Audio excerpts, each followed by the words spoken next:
నమస్తే, welcome to Sakshi education. ప్రపంచంలో ఎన్నో అన్సాల్వ్డ్ మిస్టరీస్ ఉన్నాయి. అందులో ప్రధానంగా ఉన్నటువంటి వార్తల్లో ఉన్నటువంటి ఒక అంశం అట్లాంటిస్.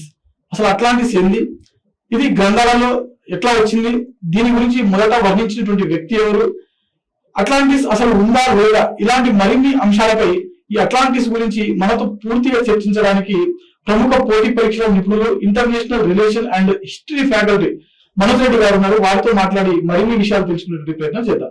నమస్తే సార్. నమస్తే సార్, అట్లాంటిస్ అసలు పురాణ గ్రంథాలలో అట్లాంటిస్ గురించి వర్ణించినటువంటి వ్యక్తి ఎవరు?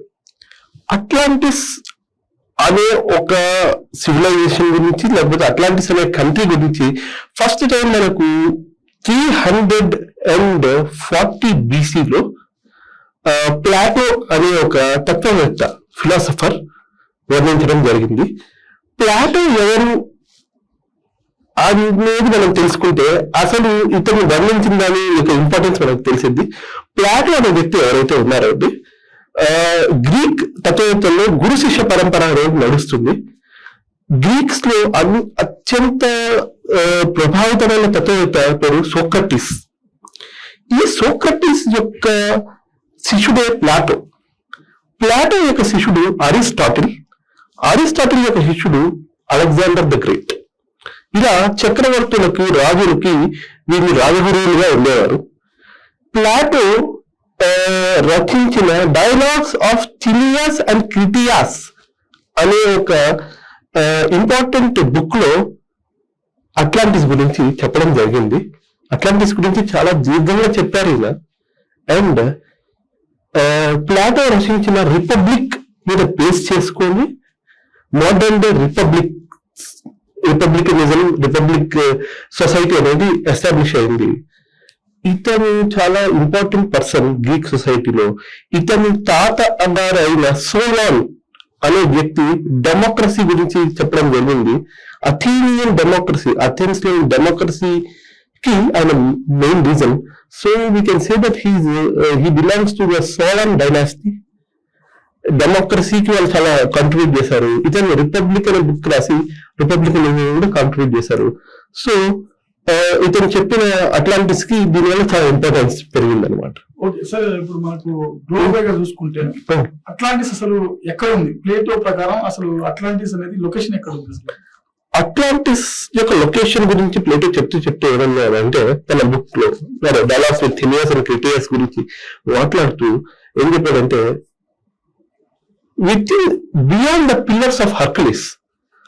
బియాండ్ పిల్లర్స్ ఆఫ్ హర్క్యులిస్ అంటే ఇప్పుడు మీరు మెడిటరేనియన్ సీ దాటి అవతలి వైపు వెళ్తే, దట్ ఈస్ స్పెయిన్ తర్వాత పోర్చుగల్ దాటి వెళ్తే అక్కడ జిబ్రాల్టర్ అని వస్తుంది. అక్కడ పిల్లర్స్ ఆఫ్ హర్క్యులిస్ ఉన్నాయని చెప్పేసి వాళ్ళ బిలీఫ్, ఇది గ్రీక్ పీపుల్ బిలీఫ్. అక్కడ హర్క్యులిస్ అనే దైవదూత పిల్లర్స్ ఎరెక్ట్ చేశాడు అని చెప్పేసి వీళ్ళు నమ్ముతారు. అంటే ఒక పిల్లర్ వచ్చేసి ఆఫ్రికాలో ఉంది, ఇంకో పిల్లర్ వచ్చి యూరోప్ లో ఉంది అనమాట. ఆయన అట్లా 2 పిల్లర్స్ ఇంకా పట్టుకున్నారు అని చెప్పేసి, అదే ఆ 2 పిల్లర్స్ ప్రపంచాన్ని పట్టుకున్నారు అనేసి వాళ్ళ నమ్మకం అనమాట. అది దాటిన తర్వాత ఈ అట్లాంటిస్ ఉంది అని నేను అంటాడు, అది మునిగిపోయింది అని చెప్పేసి అంటాడు అనమాట.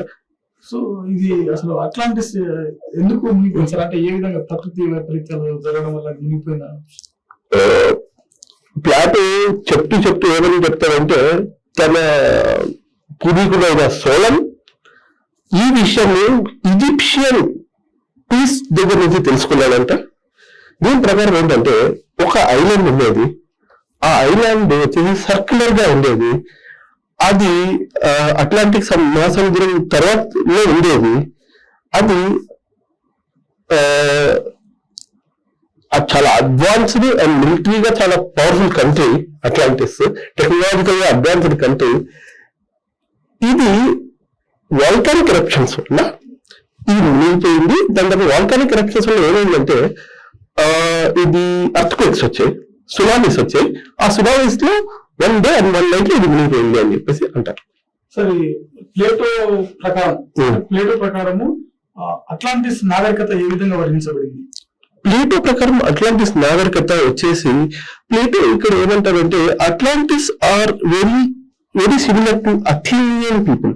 ఏథెన్స్, గ్రీక్ రాజధాని, మోడర్న్ డే రాజధాని వచ్చేసి ఏథెన్స్ అండి. ఏథెన్స్ లో ఫస్ట్ టైం డెమోక్రసీ అనే సిస్టమ్ తీసుకొచ్చినారు. అంటే మోడర్న్ డే ఎలక్షన్స్, లీడర్స్ ఎన్నుకోవడం. అంతకుముందు అన్ని కంట్రీస్ లో, గ్రీక్ కంట్రీస్ లో రాజరిక వ్యవస్థ నడిచాయి అనమాట. ఏథెన్స్ వాళ్ళు డెమోక్రటిక్ గా పీపుల్ ని ఎన్నుకోవడం జరిగింది. అక్కడి నుంచే మనకు డెమోక్రసీ అనే పదవి వచ్చింది అనమాట. డెమోస్ అండ్ క్రటోస్ అంటే, డెమోస్ అంటే పీపుల్, క్రటోస్ అంటే power, people's power. So Athenian డెమోక్రసీకి సిమిలర్ గా ఉండేది అట్లాంటియన్ డెమోక్రసీ. అండ్ అక్కడ ప్రజలు టెక్నాలజికల్ గా చాలా అడ్వాన్స్ అయిపోయారు. అక్కడ యూటోపియన్ సొసైటీ ఏర్పడింది. అంటే ఆకలి, దప్పులు, బాధ ఏమీ లేకుండా ఉన్న ఒక సొసైటీ. అంటే everybody is equal in that society. So ఒక యూటోపియన్ సొసైటీలో ఈ అట్లాంటియన్స్ ఉండేవాళ్ళు అని చెప్పేసి దీన్ని అవేర్నెస్ ఎదిగారు. దీనివల్ల ఏమవుతుంది, చాలా మంది చరిత్రకారులు ఏమంటారు, ఇలాంటి ప్రదేశమే లేదు అని చెప్పేసి ఒక అజంప్షన్ ఏర్పడుతుంది. సో మనం further we have to go into this thing. Okay sir. Sir Poseidon, మన అట్లాంటిస్ గురించి నేర్చుకునేటప్పుడు పొసిడాన్ అనే ఒకటి పేరు అనేది మనకు ఎక్కువగా వినిపిస్తా ఉంటది. సో పొసిడాన్ ఎవరు, అతని పాత్ర ఏంటి అసలు? ఇది వర్ణించేటప్పుడు ప్లాటో ఏమైనా అంటే పొసైడన్ వచ్చేసి గ్రీక్ మిథాలజీ. అంటే ఏ విధంగా అయితే ఇప్పుడైతే మనకు అన్ని వెస్టర్న్ కంట్రీస్ తో క్రిస్టియానిటీ ఉందండి. ఒకప్పుడు గ్రీస్ లో గ్రీక్ రిలీజియన్ ఉండేది. దాన్ని మిథాలజీ, గ్రీక్ మిథాలజీ అని చెప్పేసి అంటారు. దాంట్లో ముగ్గురు దేవతలు, ఎట్లా మనకు బ్రహ్మ, విష్ణు, మహేశ్వరుడు ఉన్నారు, అదే విధంగా గ్రీక్స్ కి ముగ్గురు దేవతలు ఉండేవాళ్ళు. Zeus and Poseidon and Hades. Hades అనే అతను నరకాన్ని చూసుకుంటాడు. జూస్ అనే దేవతలు స్వర్గాన్ని చూసుకుంటారు, ఒలింపస్ని చూసుకుంటారు.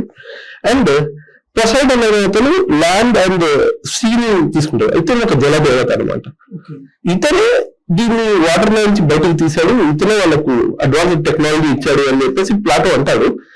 This can be an allegory. అంటే ఒక టెక్నాలజీ బాగా అడ్వాన్స్. ఇప్పుడు చూడండి, ఏథెన్స్ ఏదైతే నగరం ఉందో ఇప్పటికీ ఉందండి ఏథెన్స్ అనే నగరం. ఏథెన్స్ యొక్క దేవత, గ్రామ దేవత పేరు అథీనా. ఈయన జ్యూస్ యొక్క కూతురు అని చెప్పేసి అంటారు.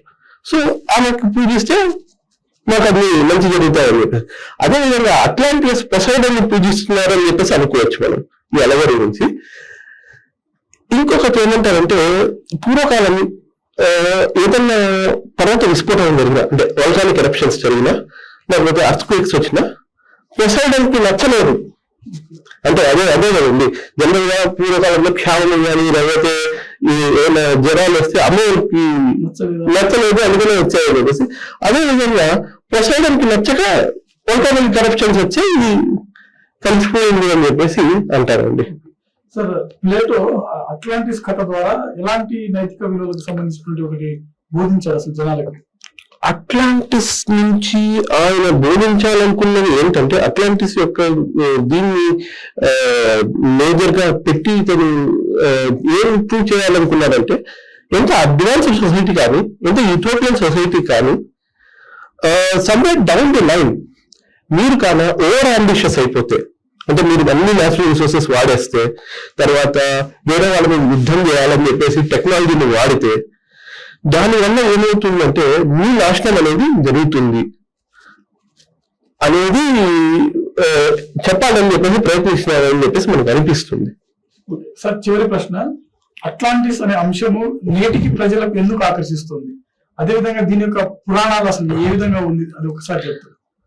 యాక్చువల్ గా ఇప్పుడు దీన్ని అన్సాల్వ్డ్ మిస్టరీ సైకిల్ ఎందుకు జరగట్టారంటే, చాలా మంది వెతికారండి అట్లాంటిస్ గురించి. దాదాపు అట్లాంటిస్ గురించి ఎందుకు వెతికారు అనేది ఒక ఇంపార్టెంట్ ఆస్పెక్ట్ ఏంటంటే, 1453లో ఇండియాకి టర్కీ నుంచి వచ్చే రూట్ ని టర్కిష్ వాళ్ళు ఆక్యుపై చేసుకున్నారు. And Arabs, Turks European union ఆపేశారు. అంటే యూరోప్ నుంచి ఇండియాకి వచ్చే యూనియన్ ఇస్తాన్బుల్లో టర్కీలో ఆపేశారు అనమాట. ఇప్పుడు చుట్టుకొని, వాటర్ లో చుట్టుకొని, ఆశ్రమాలు చుట్టుకొని ఇండియాకి రావాలని చెప్పేసి అనుకున్నారు. అందుకు వాళ్ళు వేరే వేరే వాళ్ళు క్రిస్టఫర్ కొలంబస్ కానీ, వాస్కో డిగామా కానీ, హెన్రీ నావిగేటర్ కానీ చాలా సీ రూట్స్ ని ఎక్స్ప్లోర్ చేయడం స్టార్ట్ చేశారు. ఆ టైంలో మనకు అట్లాంటిస్ ఏమైనా దొరుకుతుందా అని చెప్పేసి వీళ్ళు ఒక ఐడియాలోకి వచ్చారనమాట. ఆ టైంలో ఏమైందంటే వీళ్ళు కొంచెం దూరం పోతారు, వీళ్ళకి ఏం దొరికింది, అమెరికాస్, 2 అమెరికాస్. అప్పుడప్పుడు 2 అమెరికాస్ కి వీళ్ళకి కాంటాక్ట్ లేదు, కొత్త ల్యాండ్స్ కనిపెట్టారనమాట. అండ్ సౌత్ అమెరికాలో మీరు గన కిందికి పోతే సౌత్ అమెరికాలో మీకు మాయన్స్ కట్టిన పిరమిడ్స్ ఉన్నాయన్నమాట. సౌత్ అమెరికాలో కూడా పిరమిడ్స్ ఉన్నాయండి. వాటిని మాయన్స్ అనే తెగ కట్టారు అనమాట. మొన్న మీకు 2020కి ప్రపంచం అంతమవుతుంది, ఎందుకంటే మాయన్ క్యాలెండర్ ఎండ్ అవుతుంది అంటారు. ఆ మాయన్స్ పిరమిడ్స్ కూడా కట్టారు. చిచెన్ ఇట్జా అని చెప్పేసి అంటారు. మోడర్న్ వరల్డ్ వండర్స్ లో ఇది కూడా ఒకటి, ఈ చిచెన్ ఇట్జా. అది దాదాపు మన ఈజిప్ట్ లో పిరమిడ్ లెక్కలో ఉంటుంది అన్నమాట. సో ఇక్కడికి ఇదంతా టెక్నాలజీ ఎట్లా ట్రాన్స్ఫర్ అయింది? సో మధ్యలో ఒక భూభాగం వెళ్ళిండొచ్చు, ఆ భూభాగమే అట్లాంటిస్ అని చెప్పేసి బాగా నమ్మేవారు. దాని మీద ఇంట్రెస్ట్ 19th century మొత్తం దీన్ని ఎక్స్ప్లెయిన్ చేయడానికి సరిపోయింది. అక్కడ శామ్ ఎలియట్ అని ఒక బ్యాంకర్ ఉండేవాడండి. ఈ ఎలియట్ అనేది Scottish banker, Scott Elliot, Scott Sam Elliot something, but Scott Elliot is his name. అతను బ్యాంక్ లో మేనేజర్ గా పనిచేస్తూనే ఈ అట్లాంటిస్ యొక్క మ్యాప్స్ డిజైన్ చేయడం స్టార్ట్ చేశాడు అనమాట. అంటే అట్లాంటిస్ ఇక్కడ ఉండొచ్చు అని. అది 4 phases లో ఎక్స్ప్లెయిన్ చేస్తాడు. లైక్ ఒకప్పుడు అట్లాంటిస్ ఉండేది 9,000 years బ్యాక్. నీరు అంటే మంచు కరగడం వల్ల అది మునిగిపోయింది వాటర్ లో. ఆయన చెప్పిన దానికి కొంచెం మ్యాచ్ అవుతుంది. ఎందుకంటే యంగెస్ట్ డ్రైయెస్ట్ పీరియడ్ అని చెప్పేసి ఒకటి ఉందండి. అది 12,000 BC-లో వచ్చింది. ఆ పీరియడ్ వచ్చిన తర్వాత ఏమవుతుందంటే మనకు మంచు ఐస్ ఏజ్ అనేది స్టార్ట్ అవుతుంది, ఐస్ ఏజ్ అనేది ఎండ్ అవుతుంది. అప్పుడు వాటర్ పెరుగుతుంది. చాలా మటుకు తగ ప్రాంతాలు ఉంటాయి కదండి, అవన్నీ మునిగిపోయాయి. యాక్చువల్ గా ఒకప్పుడు యూరోప్, ఇంగ్లాండ్ కలిసి ఉండేది. ఇప్పుడు మధ్యలో ఉన్నది సీలోకి వెళ్ళిపోయింది. అక్కడ తొగితే మనకు ఎలిఫెంట్స్ యొక్క బోన్స్ దొరికాయి. సో ఎలిఫెంట్స్ ఆఫ్రికా నుంచి వచ్చి యూరోప్ లోకి, ఇంగ్లాండ్ వరకు కూడా వెళ్ళిపోయాయి. ఇప్పుడు ఇంగ్లాండ్ లయన్స్ లో ఒకప్పుడు ఉండేది. సో ఇది ఫానా అండ్ ఫ్లోరా ఎట్లా పాసిబుల్ అంటే అట్లాంటిస్ అనేది ఒకటి ఉండేది అనేది ఆయన ఒపీనియన్ అనమాట. But that's not happening. అంటే అది ఎక్కడ మనకు కరెక్ట్ పిన్ పాయింటెడ్ గా మనకు తెలుస్తలేదు. ఈ మధ్య ఏమైందంటే అండి, ఒక 2-3 స్ట్రక్చర్స్ కనిపెట్టినాము. రికార్డ్ స్ట్రక్చర్ అని చెప్పేసి ఆఫ్రికాలో, అదే ఉండొచ్చని కొంతమంది అంటున్నారు. తర్వాత సెంటోరినీ ఐలాండ్స్ అని చెప్పేసి ఒక ఐలాండ్ ఉంది గ్రీస్ లో, అదే ఉండొచ్చు అని చెప్పేసి అంటున్నారు. సో ఇది ఇయాల్టి వీడియో. చూశారు కదా, అన్సాల్వ్డ్ మిస్టరీస్ లో అట్లాంటిస్ అనే టాపిక్ గురించి మనోజ్ రెడ్డి గారు మనకు మరిన్ని విషయాలను అయితే తెలియజేయడం జరిగింది. మరో వీడియోతో మళ్ళీ కలుద్దాం. చూస్తూనే ఉండండి Sakshi education. Thanks for watching. Thank you all.